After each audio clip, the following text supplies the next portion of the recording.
Okay, numero cuatro. All right, everybody, welcome back for another Marciana Bella Talks the Truth. I am going to backtrack on some things that were mentioned kind of like in the very beginning of Amber Heard Johnny Depp trial, so as we can continue on with our educational handbook here. So Amber Heard talked about that he would be gone for days and he would state, well, what's your problem now? She was feeling exhausted, waving in the white flag and just begging for the arguing to stop.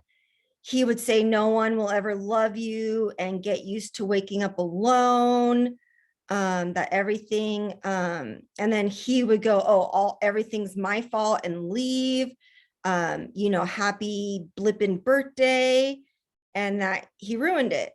So gone for days. That's a narc right there for you. They would just disappear and God knows what they were up to. I don't think we would want to know what was going on and what they were doing because we would be physically ill. It just would not. And I think it would hurt us way too much to know. Gone for days, can't get a hold of them, right? Their phone's off or they're reading your messages, not getting back. You can leave them 1,001 messages like I talked about in the last video. You're desperate, pleading with them. You'll get nothing and your addiction is just boiling over.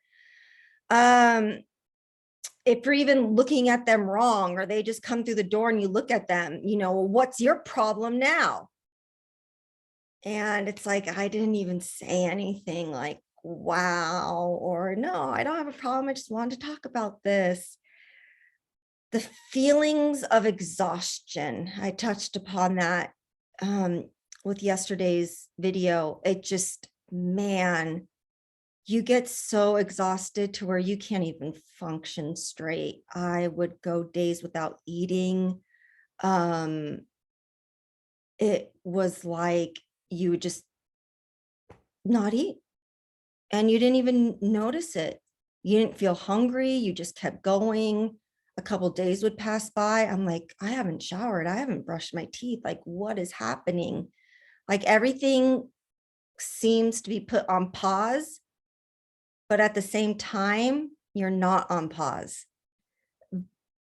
You're feeling everything all at once while being exhausted. It's like being in purgatory hell with all of your feelings on just being, just the depression and the despair and the exhaustion. It makes you suicidal. It can make you very suicidal. Waving the white flag. Oh my goodness. With my last ex, it just got to the point where we would wave the white flag like he ruined the second night in Tuscany for us and just was like waving the white flag in the middle of the night, like at 4:30 in the morning after hours and hours and hours of fighting. And on the day to France, the second we pull into France and see the water, the fighting just stopped. They literally bring out the worst in you. I remember screaming at the top of my lungs for him to stop, and I was crying. And he would go, look at you, you're just nothing but a crybaby. Look at you, a grown-ass woman and crying like a crybaby. No, you're worse than a baby, more like an infant. And it was like, I'm just reacting off of what you just did. So begging to stop just becomes like a second nature. And the more I would say stop, the more I would eventually just start screaming at the top of my lungs. And the second you look unstable based off of what they've done, they are going to capitalize on that. Oh my God, they know how to manipulate every little thing and gaslight you into making everything your fault. And then you end up believing it is all of your fault, especially when they go MIA for days. You really start to think it's your fault and start begging for them to come back. No one will ever love you. Get used to waking up alone. Oh my God. Not my last ex, but the ex before that, he would do this to me. he would pick at my most insecure parts about myself when he was in those evil moments with me, when I literally have done nothing. He just wants to be cruel and evil. They will say these things to you. It's called the devaluing. And you'll believe like, oh, well, maybe they are the only person that's going to love me. So I should stay, because you feel so low about yourself because of how they talk to you.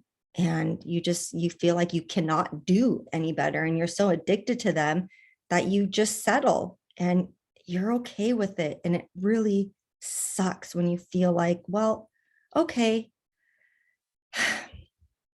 Sometimes you think you're better off with them, even with the abuse, than without them, because at least you have them and the hopes keep you going. And 10% of the time when you do have them and everything's good, you're just like, see, I'm so glad I stayed. And then all the devaluing and the discard comes, they're gone for days and you're just hooked. You want them back. It's just a spiraling circle.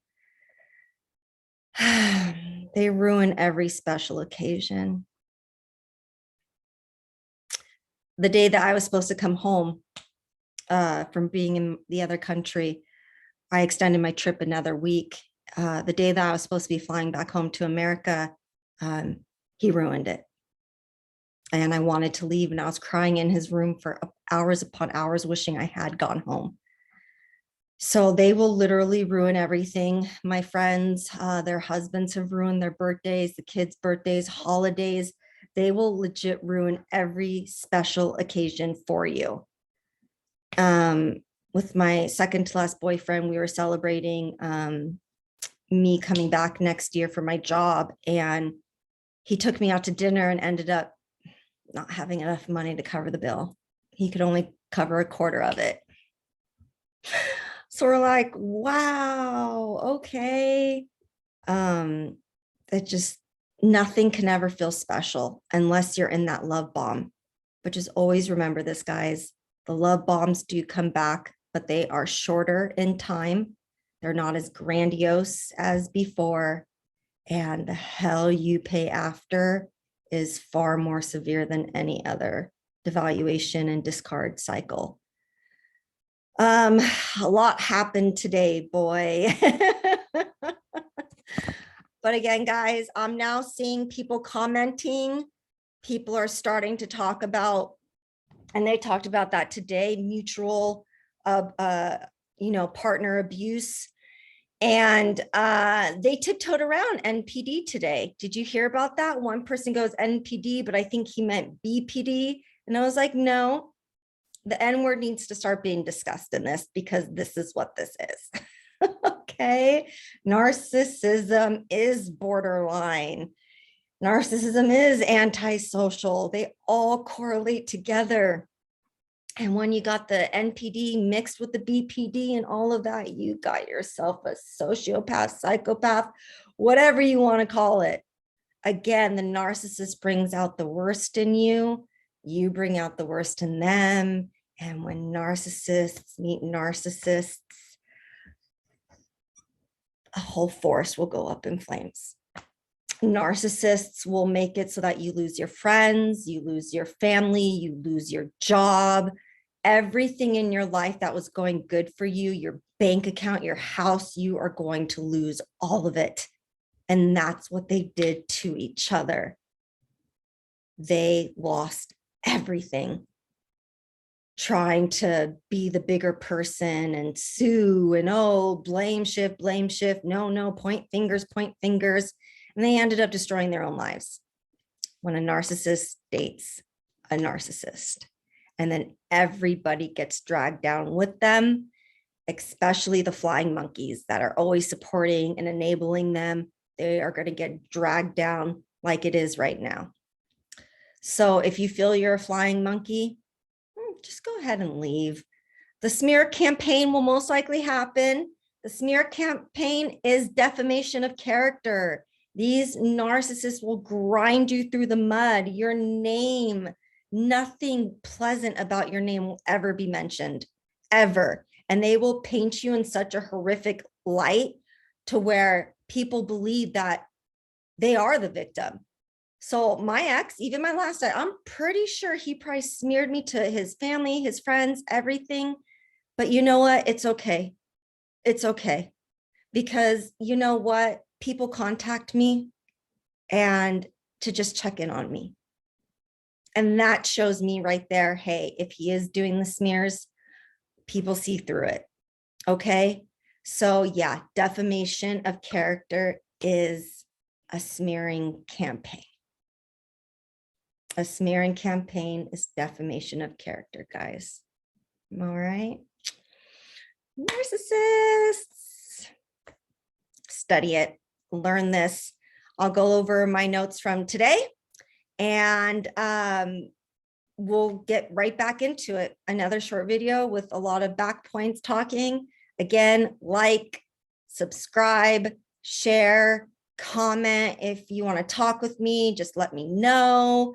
And we just got to keep spreading the word on narcissism, everybody. It's time to let the cat out of the bag and educate this world. And the Johnny Depp Amber Heard trial is a great handbook for this. Again, not diagnosing either of them with NPD, narcissistic personality traits, none of that kind of stuff. I'm just saying we're using this as examples, people.